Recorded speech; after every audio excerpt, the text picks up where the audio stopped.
Seguimos aquí en La Brújula y creo que ya estamos comunicados con el licenciado Nahum Klicksberg. Buenas tardes, Nahum, ¿está usted en línea? Estoy en línea, muy buenas tardes a todos los oyentes. Bueno, muy amable por su atención. Con Nahum el día viernes estuvimos participando en una suerte de mesa redonda organizada por Sergio Arcuri, y a mí me impactó fuertemente la intervención de Nahum, por eso le pedí si podíamos salir por la radio, y me impactó también como comenzó usted diciendo el impacto de las nuevas tecnologías en la vida de los pueblos, y cómo de esto devendría la posibilidad de una renta universal, básica, incondicionada. ¿Podría relatar para la audiencia, para los oyentes de este programa, cuáles son esas tecnologías que usted considera que irrumpen modificando la estructura del trabajo tradicional? Bueno, este es un tema del cual se está hablando mucho en el mundo, en Europa, en Estados Unidos, en Asia, y en Latinoamérica se habla un poco y en Argentina prácticamente nada, pese a la importancia que tiene este tema. Hace pocos años la Universidad de Oxford y el Banco Mundial alertaron a todo el mundo que por los avances de las nuevas tecnologías, sobre todo la robótica, la inteligencia artificial y la automatización aplicadas al trabajo, entonces hasta el año 2030 se va a producir en el mundo un desempleo muy grande, porque estas nuevas tecnologías están sustituyendo el trabajo humano en muchísimas tareas. Ellos dicen que según el país la desocupación puede ser del 50 al 80%, estamos hablando de cifras impresionantes, y estudian país por país. Dicen, por ejemplo, en Estados Unidos puede desplazarse al 47% de los trabajadores, en China el 77%, y para Argentina el dato que dan el 65%. Esta gran masa de desocupados en el mundo, como nunca se ha visto, creará una gran pobreza, la gente tendrá realmente, pasará hambre, miseria, y creará un caos social, porque incluso no habrá consumidores, porque estamos hablando de tanta gente desplazada que al perder su capacidad de consumo, también eso no beneficiaría a los empresarios, porque achicarán sus empresas, cerrarán las empresas de muchos de ellos ante la falta de demanda, que sí que perjudica a todos, a ricos y a pobres, a empresarios y a asalariados. Ante esa situación surgió solamente una propuesta en el mundo para evitar un caos de ese tipo, que es la propuesta que se llama de la renta básica universal incondicionada. Cualquiera que lo pone así en internet, entonces se encuentra con muchísima información que ya hay en el mundo sobre este tema.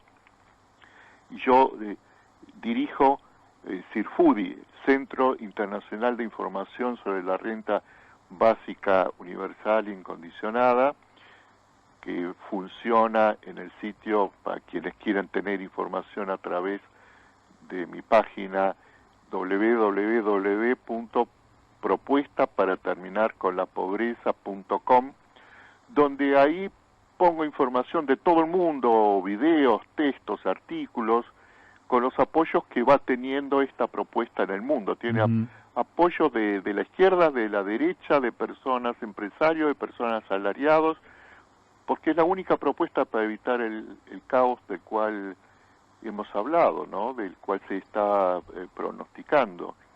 Así es. Y bueno, nosotros lo vemos en la Argentina, las cámaras en las calles, sustituyendo o haciendo trabajo de policías, colaborando con la policía, en los peajes que se ponen los sistemas automatizados.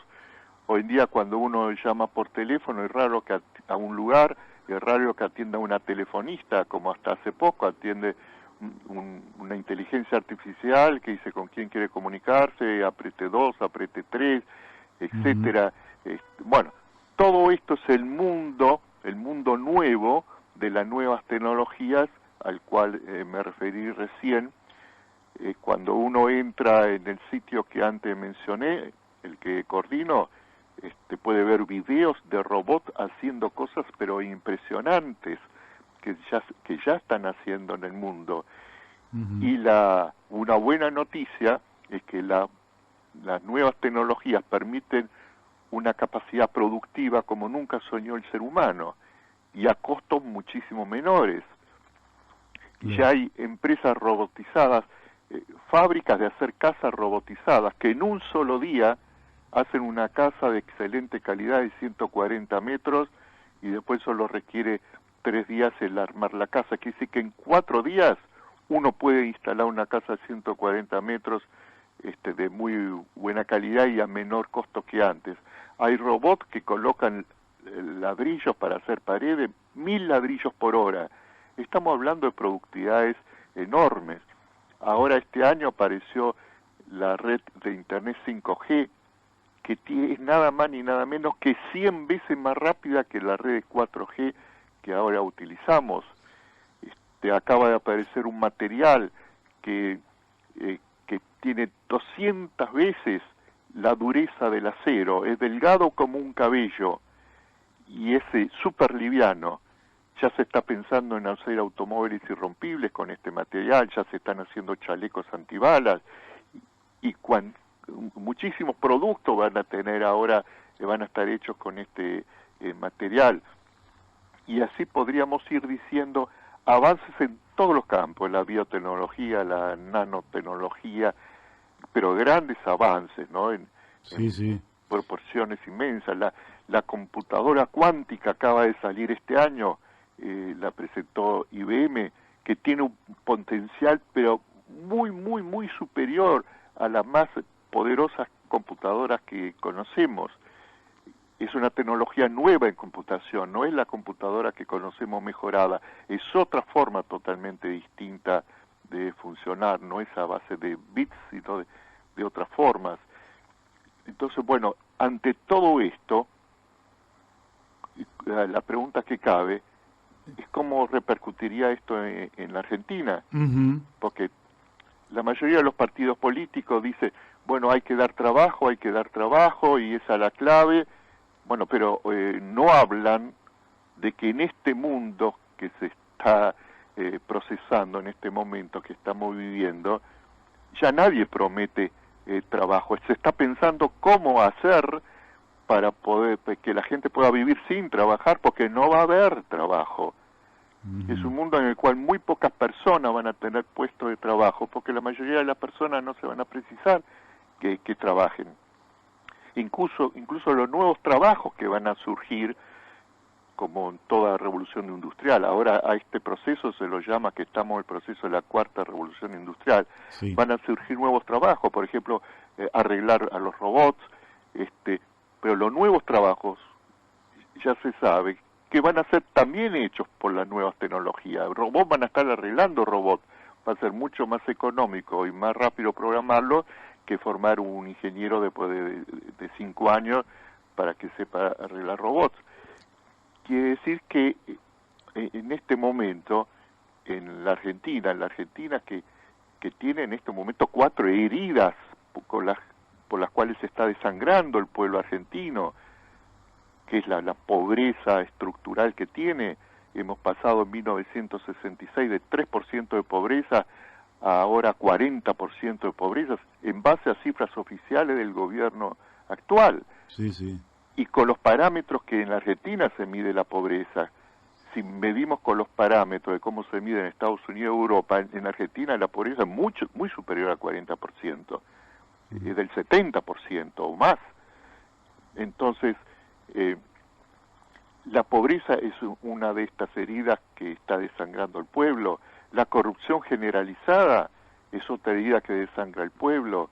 La precarización laboral, los salarios cada vez tienen menos capacidad adquisitiva, la inestabilidad laboral es muy grande.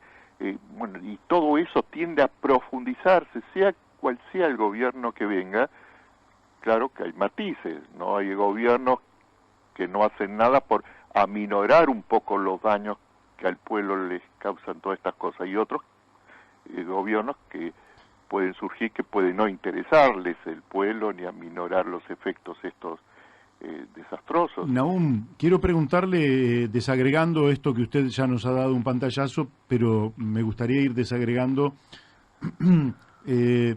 Usted le ha enviado una propuesta al presidente Mauricio Macri, que cualquiera la puede encontrar en Internet, y a mí me parece una carta, una nota, un petitorio que está muy bien escrito. ¿Qué respuesta ha tenido por parte de las autoridades del país? Sí, primero voy a explicar cuál es el contenido de la carta para que los oyentes estén enterados. Perfecto. Hace un tiempo yo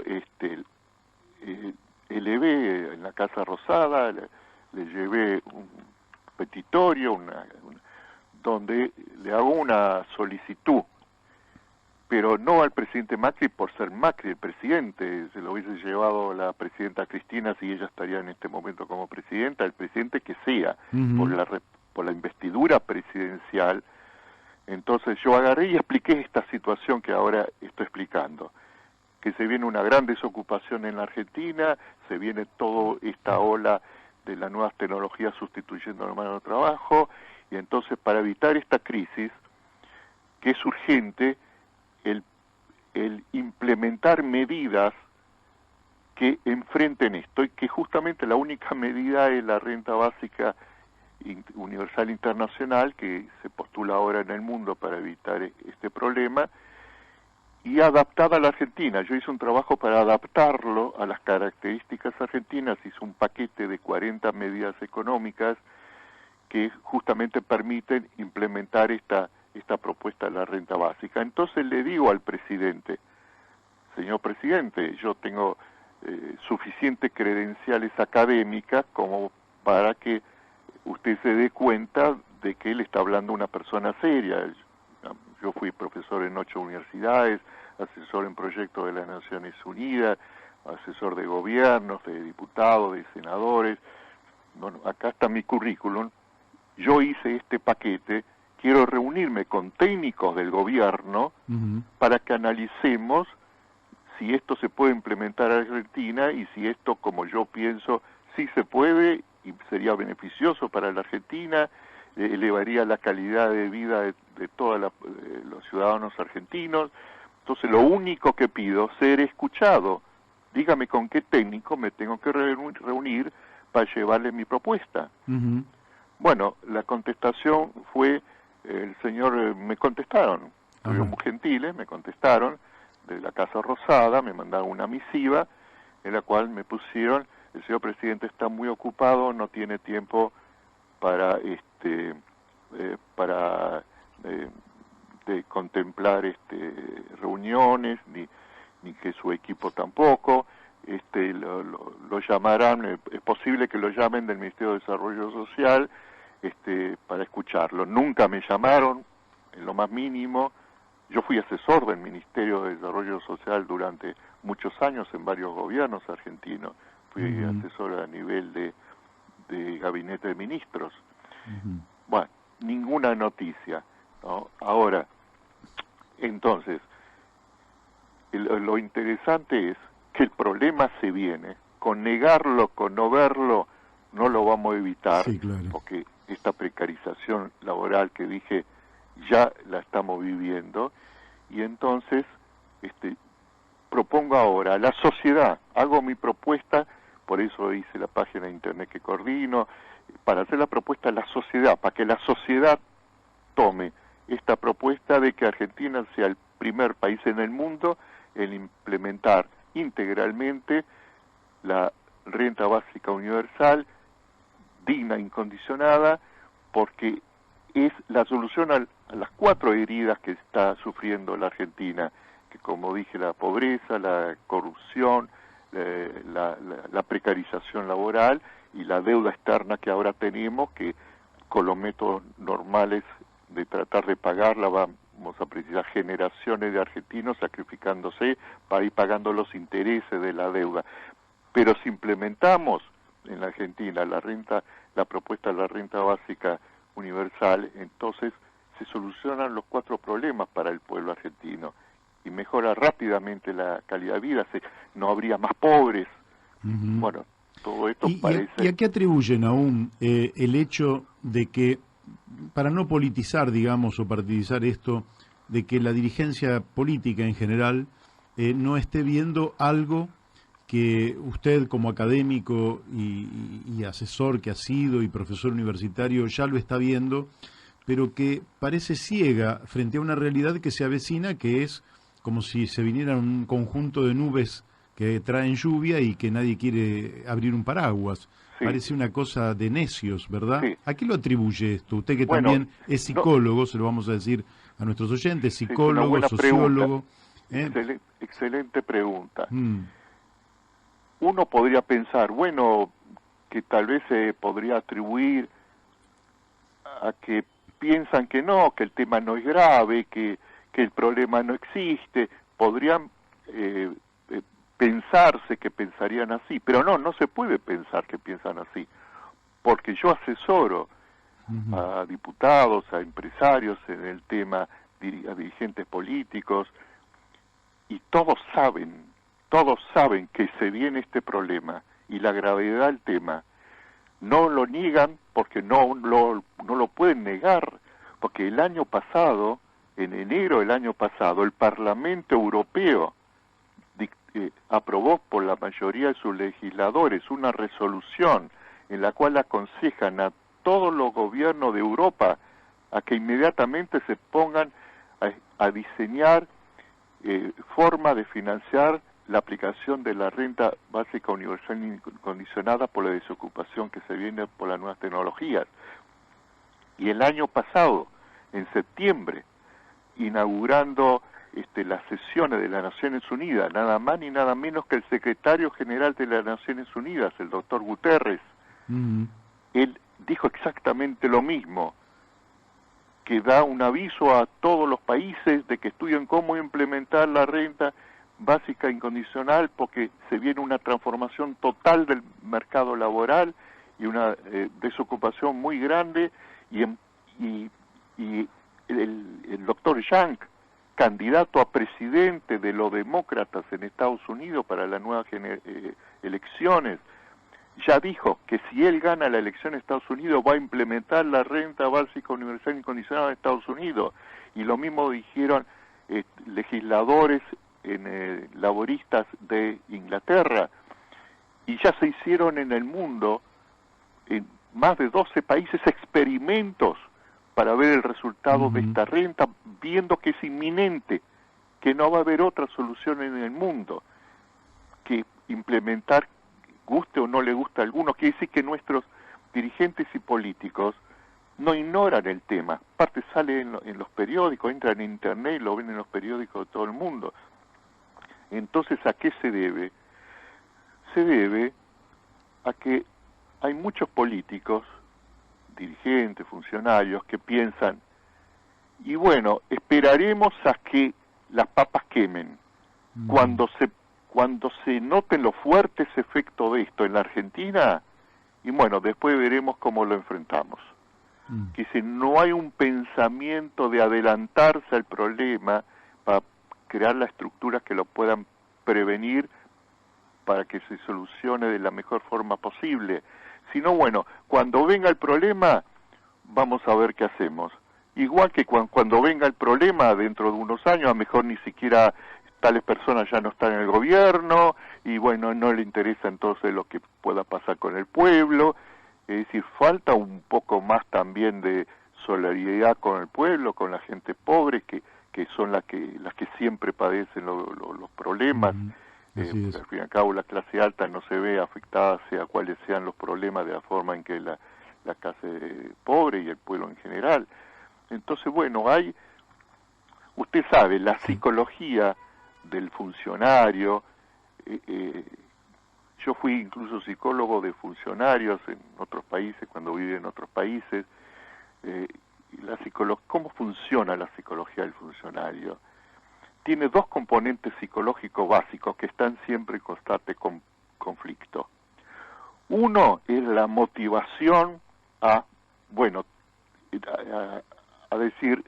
pensar, tengo la oportunidad con una sola firma de hacer actos de corrupción en los cuales puedo ganar más dinero que el que puedo ganar en toda mi vida trabajando en mi profesión. Una motivación, es decir, a usar un cargo público para beneficio de la riqueza personal. Y la otra motivación, la que está alimentada por una vocación de servicio. Estando en una función gubernamental, tengo una oportunidad extraordinaria para ayudar a mejorar al pueblo de mi país. Esto pasa en los funcionarios de todo el mundo, que hay este conflicto psicológico interno. En los últimos 40, 50 años, por la forma en que evolucionó el mundo, la corrupción fue ganando lugar, se va expandiendo en el mundo la corrupción, y porque se rompió este equilibrio en estas dos motivaciones, y parecería ser que está predominando en muchos funcionarios y políticos la motivación a hacer el dinero para fines personales y usar los cargos públicos para eso, más que la otra motivación.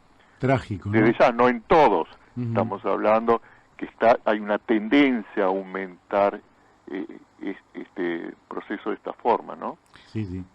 Doctor Klinsberg, mi nombre es Daniel de Abrantes, también quería hacerle una pregunta. ¿Cómo no? En principio yo tengo la sensación, por lo que vienen desarrollando, ¿sí?, que hay una... respecto a los políticos, están mostrando una situación de atraso respecto a las necesidades de la sociedad, pero también hay una realidad, y es que la demanda de la sociedad todavía tampoco está presionando lo suficiente como para que este tema se concrete y se transforme en una demanda colectiva. Sin embargo, yo veo en los jóvenes que tienen un acercamiento distinto y una mirada distinta respecto a las ocupaciones y al trabajo, un campo, digamos, donde estas ideas pueden prosperar con mucha más potencia, porque además son los primeros afectados, ¿no? Por la falta de trabajo y... bueno, básicamente a mí me parece que también hay que poner en discusión este tema de que lo que va a desaparecer no es el trabajo, sino que van a modificarse las formas de trabajo asalariado, o lo que en definitiva lo que está cambiando es, o lo que va a cambiar es el concepto del trabajo en el entorno capitalista. Pero el trabajo es algo constitutivo del hombre, y las máquinas no creo que puedan hacer desaparecer esa predisposición que tiene el hombre a la creación y a la actividad que llamamos trabajo. Lo que usted está diciendo, pero es exacto. Las investigaciones que se hicieron ya en el mundo sobre la renta básica arrojaron exactamente lo que usted dijo. Es decir, como dije antes, en más de 12 países se agarraron miles de personas y se le dijo: le vamos a dar dinero todos los meses para que usted viva, que le alcance para vivir bien, trabaje o no trabaje, haga lo que usted quiera. Y las personas se dedicaron a trabajos, pero no siempre a trabajos rentados. Claro. Algunos se dedicaron a trabajos rentados para sumar otra entrada económica a la entrada de la renta que le daba el gobierno, y otros decían: no, me voy a dedicar a las cosas artísticas, me voy a dedicar a cosas solidarias, me voy a dedicar al cuidado de personas, que son trabajos no rentados, pero son de gran valía para la sociedad y para el desarrollo personal de cada individuo.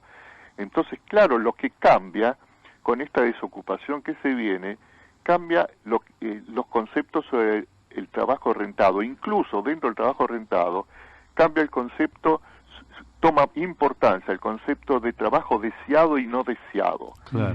En la actualidad, en la sociedad, el 70% de las personas, según muchas estadísticas, realizan trabajos no deseados, pero son trabajos por los cuales precisa ese salario, y entonces no tiene otra que estar en ese trabajo. Pero con la renta básica, entonces las personas tienen la posibilidad de elegir realizar, en la medida en que haya y lo consigan, trabajos rentados, deseados, en los cuales se realizan profesionalmente, su vocación, etcétera. Y entonces, quiero aclarar que la renta básica, estamos hablando de la renta básica y todavía no dije qué es, porque posiblemente los oyentes no sepan, bueno, pero ¿qué es la propuesta de la renta básica? La propuesta de la renta básica es que el Estado daría a cada ciudadano, desde que nace hasta que muere, durante toda la vida, le daría una cantidad de dinero por mes, dinero en mi diseño, dinero, productos y servicios. Ese paquete se puede diseñar de diferentes formas, pero lo concreto que le garantiza a las personas que van a poder vivir sin necesidad de trabajar, porque no quieren trabajar en cosas rentadas o porque no consiguen trabajos rentados. Entonces, por eso se llama renta básica universal, porque es a todos los individuos de un país, incondicionada, porque la persona decide si quiere o no trabajar, y si trabaja, el salario que recibe no hace que se anule la renta que le da el gobierno. Correcto. La va a recibir siempre esa renta, por eso va a poder elegir trabajos rentados deseados, o trabajos, como dijimos antes, deseados no rentados, de otro tipo, ser artistas, solidarios, etcétera, como dijimos. Entonces, esto que parece que estuviésemos hablando de algo irreal, ¿cómo? ¿Los estados van a poder dar dinero a todas las personas? ¿Va a haber riqueza para hacer eso? Hasta hace poco en el mundo esto no era posible económicamente. Pero la gran productividad que permiten las nuevas tecnologías y a bajos costos hacen posible económicamente. Por eso, como dije, en las Naciones Unidas, el Parlamento Europeo, asesorado por sus destacados economistas, agarran y postulan, sí, ahora se puede y hay que hacerlo porque eso va a hacer que la gente tenga capacidad de consumo. Al darles el Estado dinero van a tener capacidad de consumo. Entonces las fábricas no van a cerrar, las empresas van a prosperar, también van a ganar más los empresarios. Entonces la maquinaria social, sea en un país capitalista o socialista, cual fuese el signo del diseño de la sociedad, entonces no va a entrar en un caos que provocaría el hecho de que no haya consumidores en un país, que todos sean pobres, o menos que pobres. Entonces, esta renta por primera vez es posible darla. Y la Argentina reúne condiciones excepcionales, muy buenas para poder implementar este tipo de renta. Me interesaría que usted, para nuestros oyentes, dijera, si la Argentina fuera el primer país que globalmente toma esta iniciativa, alguien se puede preguntar, ¿cuáles serían los beneficios para nuestro país? Usted los ha comentado y me interesaría que los desarrolle un poco. Bueno, imagínese todos los ciudadanos y los habitantes de la Argentina que reciban el tener garantizado un dinero para vivir, trabajen o no trabajen, consigan o no trabajo, para poder vivir. Primero, inmediatamente ya no va a haber más pobres. Claro. Se termina con la pobreza. Pues estamos hablando, como en la propuesta que yo hago en mi paquete de 40 medidas, ¿no es cierto?, para una renta digna, que permita vivir dignamente. Prácticamente sería un equivalente a vivir como clase media. Entonces, uno, no habría más pobres. El otro beneficio es que la población ya no tendría, como hasta ahora en la Argentina, que tener bajo sus hombros el costo de la corrupción, económica de la corrupción. La Argentina está considerada un país con corrupción generalizada, estructural y sistémica.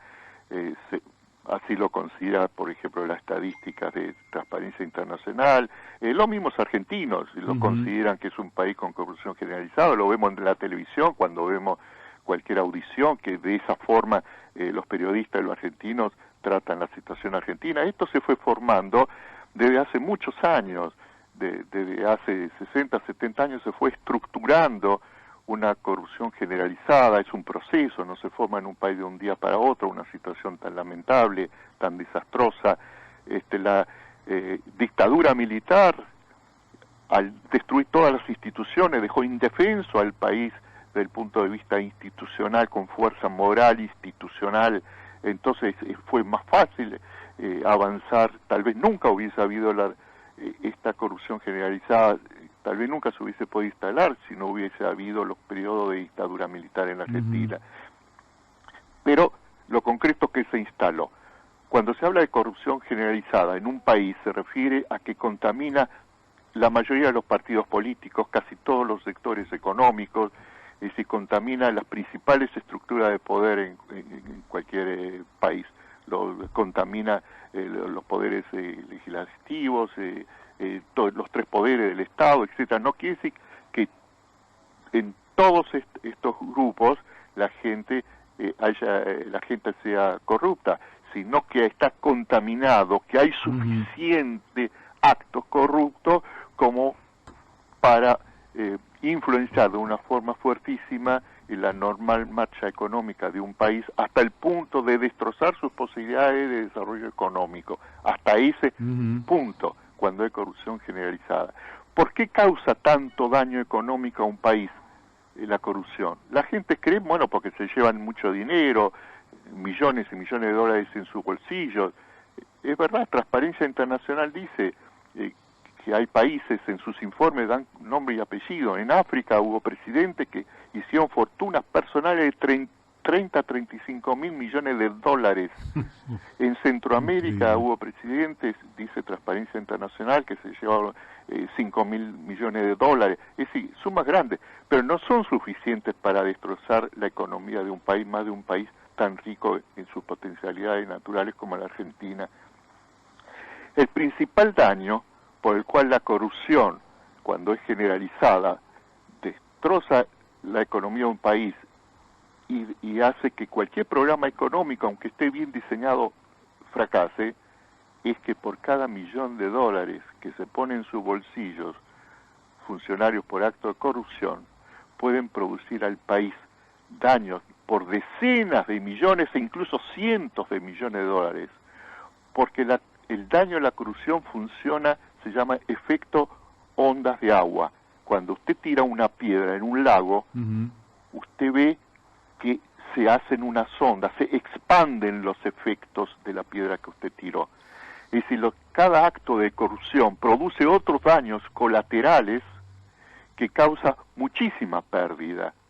Es decir, cuando por ganarse algunos miles de millones de dólares unos funcionarios dejan entrar en un país, digamos, las organizaciones de narcotraficantes, supongamos que X cantidad de miles de millones de dólares que todos los funcionarios implicados en eso se repartieron en sus bolsillos, pero causan durante generaciones un daño a millones de habitantes, de jóvenes que van a ver sus neuronas quemadas por la droga. Si usted calcula económicamente ese daño, es infinitamente superior a los miles de millones que se pudieron poner en su bolsillo los funcionarios. Mire, yo escribí un libro sobre la corrupción, que lo ofrezco gratuitamente, se puede leer gratuitamente online, en el sitio www.propuesta-para-terminar-con-la-corrupción.blogspot.com, donde yo ahí analizo, porque yo durante muchos años estuve estudiando el fenómeno de la corrupción a nivel mundial, donde yo describo 10 megacorrupciones que hay en los países que tienen corrupción generalizada, que causan 10 megadaños económicos al país. Bueno, eso es lo que destroza. Cuando imagínese, funcionarios que en un país tienen el poder, simplemente con hacer que de una semana a otra, de un día a otro, suba el dólar o baje el dólar, diciendo, bueno, yo soy el presidente del Banco Central, yo puedo hacer esto. Si las personas que tienen tanto poder quisieran meterse en su bolsillo 100 millones de dólares de un día para otro, lo hacen. Pueden ellos y sus amistades pueden ganar de un día para otro 100, 200 millones de dólares Pero esos millones de dólares, si la medida es para beneficio de ellos y no porque el país precisa en ese momento esa medida, en esa especulación financiera el país puede perder miles de millones de dólares en unas semanas. Claro, sí, sí, muy claro, sí. Entonces, este es el gran daño que causa la corrupción a un país, los efectos secundarios, el efecto ondas de agua. Ahora, ¿por qué la renta básica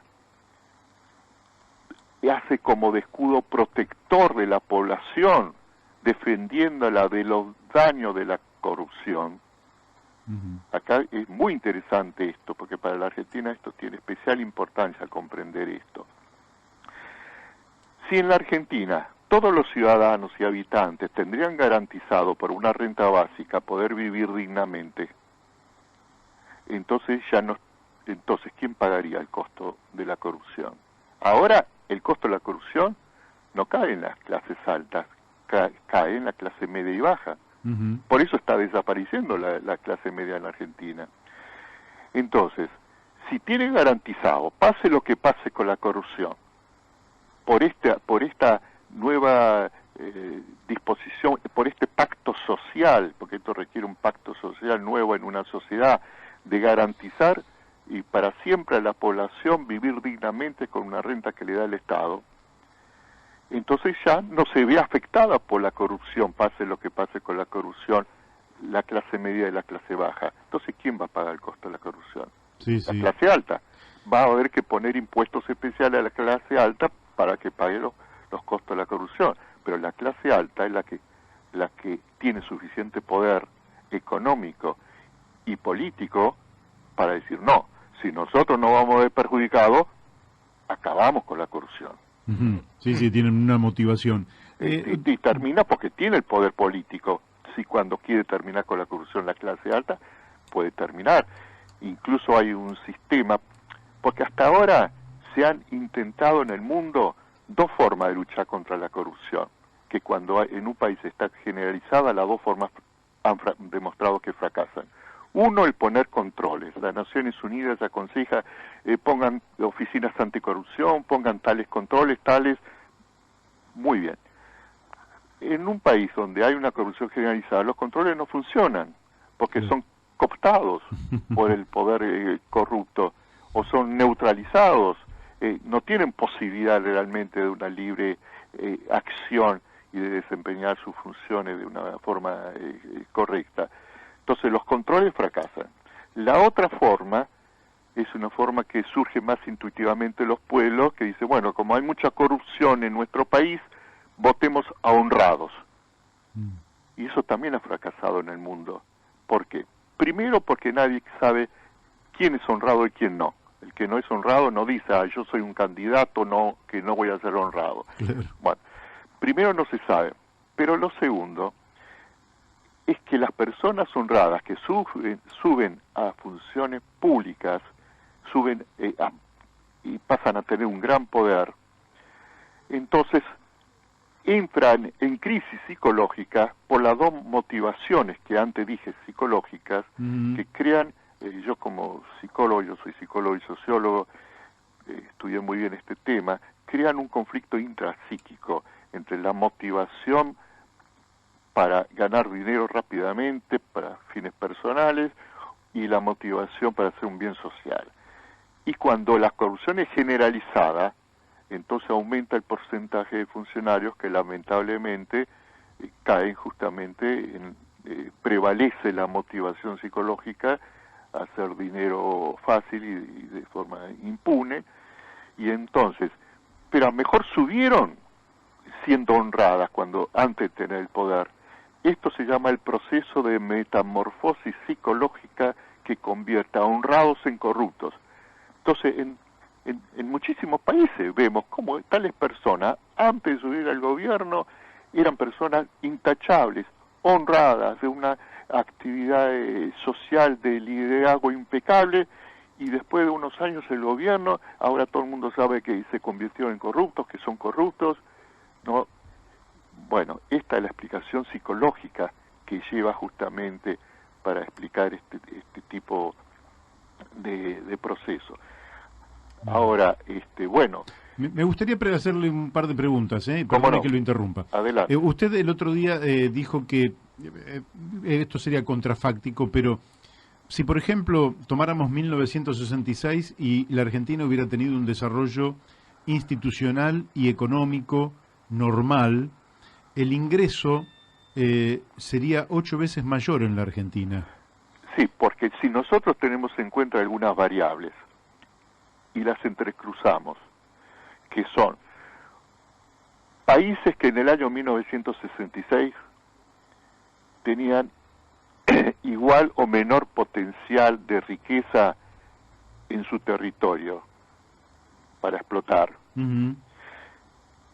¿Y cómo se desarrollaron esos países?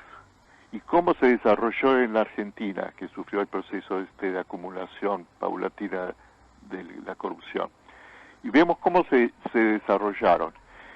Y tomamos de estos países los que se colocaron dentro de los 24 países más ricos del mundo en la actualidad.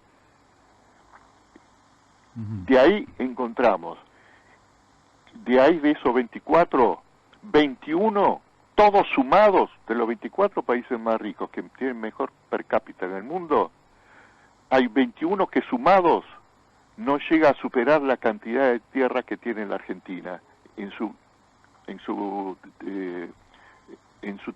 los kilómetros cuadrados que tienen. Y son 550 millones de habitantes esos 21 países. La Argentina no llega a 45 millones de habitantes. La densidad de Argentina es de 16 habitantes por kilómetro cuadrado. Uh-huh. Países desarrollados tienen 200, 300, 400 habitantes por kilómetro cuadrado. Que sí que nosotros estábamos en 1966 en comparación con esos países en óptimas condiciones. Si nos hubiésemos desarrollado sin la variable corrupción, entonces nos hubiésemos desarrollado como ellos. Entonces, ¿sabe cuál sería hoy el salario del argentino? El salario sería 8 veces mayor que el actual. Impactante. Y si una persona que ahora gana 30.000 pesos estaría ganando 240.000 pesos. Tremendo. El dato es entonces, conmovedor. Ahora, uno podría decir, bueno, tal vez no fue la variable corrupción, tal vez fue otra variable la que causó este fracaso, gobierno tras gobierno. Bueno, no hay ninguna hipótesis, ninguna respuesta que no sea justamente la variable corrupción. ¿Por qué? Se puede decir, bueno, en ese periodo, en este país, ¿hubo guerras que destrozaron a la Argentina? No hubo guerras. Uh-huh. ¿Hubo grandes cataclismos de la naturaleza, terremotos toda la semana? No, para nada. Es un país de los privilegiados en ese sentido, de los que menos sufren problemas con la naturaleza de ese tipo de desastres. ¿Hubo un solo gobierno que gobernó tan mal todo el tiempo, un solo partido político? No, se turnaron diferentes partidos políticos. Bueno, la ineptitud de los ministros de Economía argentinos, ¿suben ministros ineptos? No, casi todos con los mejores títulos académicos de universidades, de las mejores universidades del mundo, y que pusieron en puestos de responsabilidad en sus ministerios también personas con títulos académicos de primer nivel. Entonces, ¿a qué se debe? No hay otra contestación. Si alguno la encuentra, por favor, que la diga y la explique.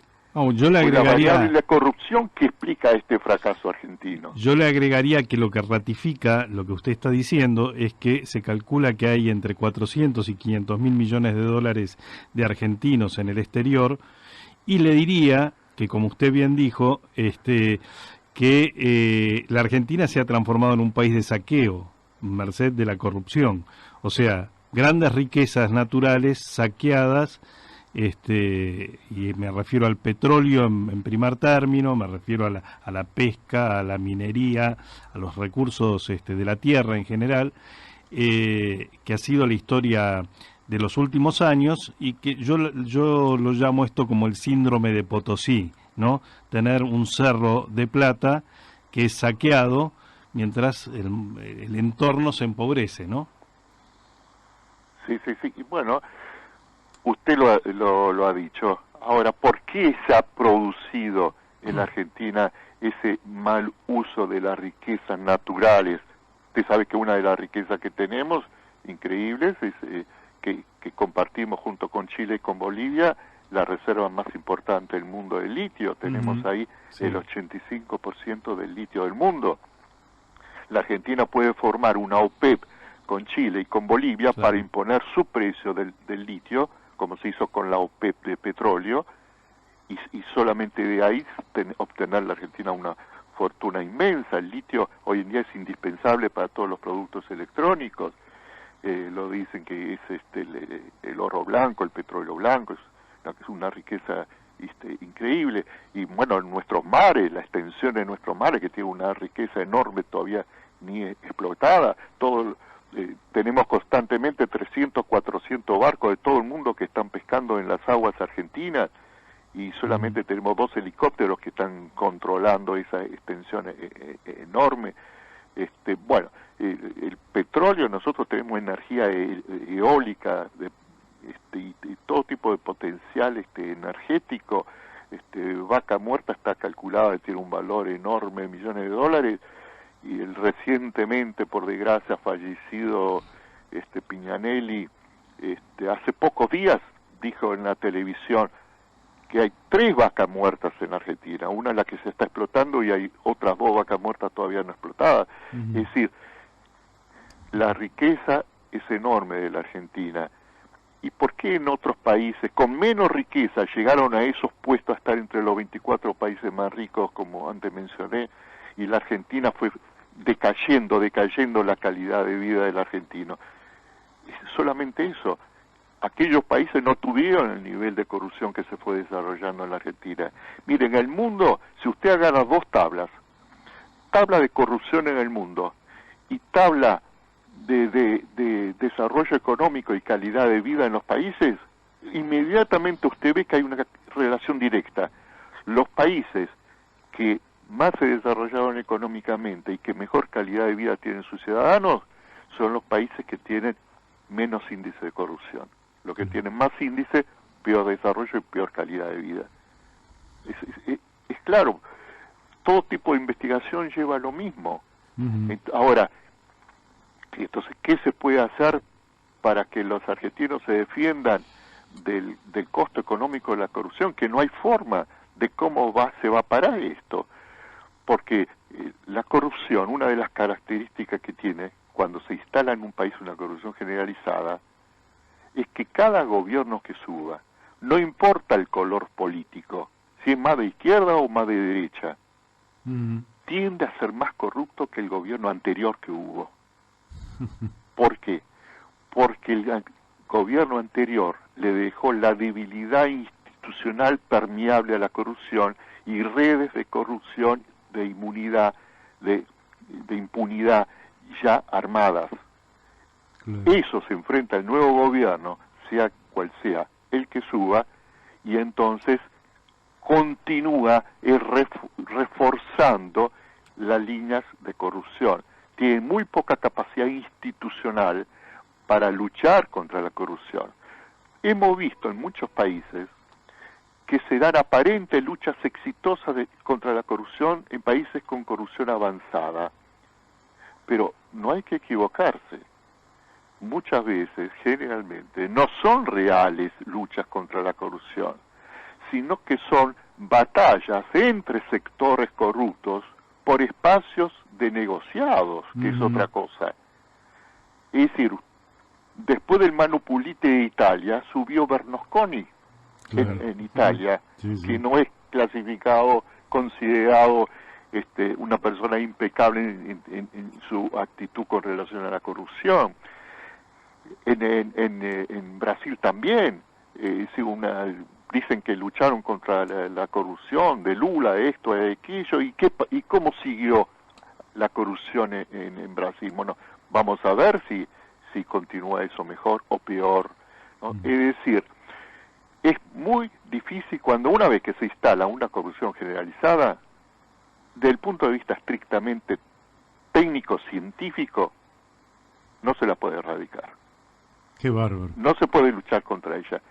No se puede, no hay capacidad institucional, fuerza suficiente como para poder terminar con la corrupción. Pero con la renta básica universal, digna, incondicionada, aplicada a un país con corrupción generalizada, se termina el daño que la corrupción le hace a la clase media y a la clase baja, porque usted ya tiene garantizado el poder vivir dignamente por esa renta que le da el Estado. Entonces usted puede decir, bueno, si hay corruptos, si quieren seguir robando, que sigan robando. A usted ya no lo va a afectar, por eso hace el escudo protector de la clase media y la clase baja. Pero el fenómeno que se va a dar es que no va a seguir la corrupción en ese país, va a desaparecer, porque como dije antes, ¿quién la va a pagar? La clase alta se va a hacer cargo, va a decir, sí, nosotros vamos a pagar más impuestos por la corrupción que hay. No, van a decir, no, esta corrupción nos daña a nosotros tenemos el poder para decir, se acabó la corrupción. Y hay un mecanismo técnico que si hubiese suficiente voluntad política, entonces con el cual sí se puede terminar con la corrupción. Se lo cuento en 2 minutos porque es interesante escucharlo. Sí, se nos fue el tiempo. Aunque yo lo desarrollo en el libro que antes mencioné, el libro que gratuitamente se puede leer online, propuesta para terminar con la corrupción.blogspot.com, es lo siguiente. Los controles han fracasado cuando hay una corrupción generalizada en un país. Votar a honrado ha fracasado por lo que antes dije, por el proceso de metamorfosis psicológica que convierten muchas veces a honrados en corruptos. Entonces, hay una forma, del punto de vista técnico, pero si precisa mucha voluntad política, y cuando hay mucha corrupción no hay voluntad política para terminar con la corrupción, que es el siguiente, el SIP, Sistema Integral contra la Corrupción. Ese sistema es así. Se usa Internet y se capacita a miles de ciudadanos para que desde su casa colaboren voluntariamente unas horas por mes haciendo control de los gastos públicos, con un diseño especial que permite que estos miles de ciudadanos capacitados para ese tipo de función sepan hacerlo, lo hagan. El Estado, todas las reparticiones públicas tienen que informar su gasto por Internet de una forma especial, comprensible para todos los ciudadanos. Y aparte de que estos miles de ciudadanos van a ser de contralores, y van a ser de contralores de los organismos contralores internos del Estado, para que no puedan desviarse, toda la población libremente va a poder entrar en Internet y ver los gastos de cada repartición del Estado en forma legible, entendible, etcétera. Esto es un sistema incorruptible, porque no se puede corromper a miles y miles de ciudadanos que no pertenecen al Estado. Entonces, esto sí puede terminar con la corrupción. Yo hice la primera experiencia en Latinoamérica en este sentido. En el año 2000, cuando estaba finalizando el gobierno de la Rúa, yo estaba siendo asesor del gobierno. Y entonces le llevé este proyecto. Le dije, hay un problema de corrupción en la Argentina, ¿por qué no hacemos tal cosa? Dije, no lo dije personalmente a la Rúa, gente funcionario del gobierno, yo estaba asesorándolos. Me dijeron, bueno, entonces está bien, implementa tu propuesta. Hice una propuesta, me la aceptaron, la implementé y la dirigí durante 2 años. Se llamaba Internet contra la corrupción, utilización de Internet contra la corrupción. Y bueno, esa experiencia fracasó por distintos motivos. No pude hacer que realmente funcione como me hubiese gustado que funcione, pero extraje una experiencia muy rica que me sirvió para perfeccionar el sistema y proponer ahora el sistema SIC, el Sistema Integral de Lucha contra la Corrupción, utilizando Internet ya de una forma perfeccionada, pero requiere que esa utilización que sea implementada por un gobierno a nivel de un poder ejecutivo que se comprometa e implemente eso. Y en un país donde hay corrupción generalizada, bueno, no es fácil encontrar ese gobierno. Un gobierno que que digamos que quiera hacerlo. Pero técnicamente existe la solución. Bueno, Nahum, yo le agradezco muchísimo, pero el tiempo se nos ha ido. Con la renta básica se soluciona más fácil el asunto por los motivos que antes mencioné. Muy bien. Bueno, entonces le agradezco muchísimo la participación en el programa. El tiempo se nos ha ido. Viene otro programa para la radio y tenemos que entregar el espacio.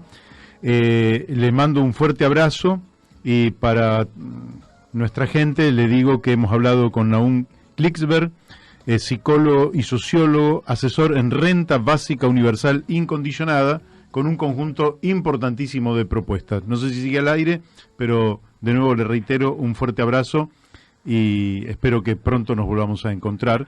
Y le voy a hacer entrega del libro Socializar la herencia difusa, que... Sí, es extraordinario lo que en ese libro se menciona también estos conceptos, parte de estos conceptos. Y bueno, me despido de los oyentes con solamente recomendarles algo. Si entran en el sitio, en la página que les mencioné, y les parece que aplicar en la Argentina la renta básica merece por lo menos ser estudiada, ser comentada, ser debatida, entonces no esperen que los hagan funcionarios ni políticos.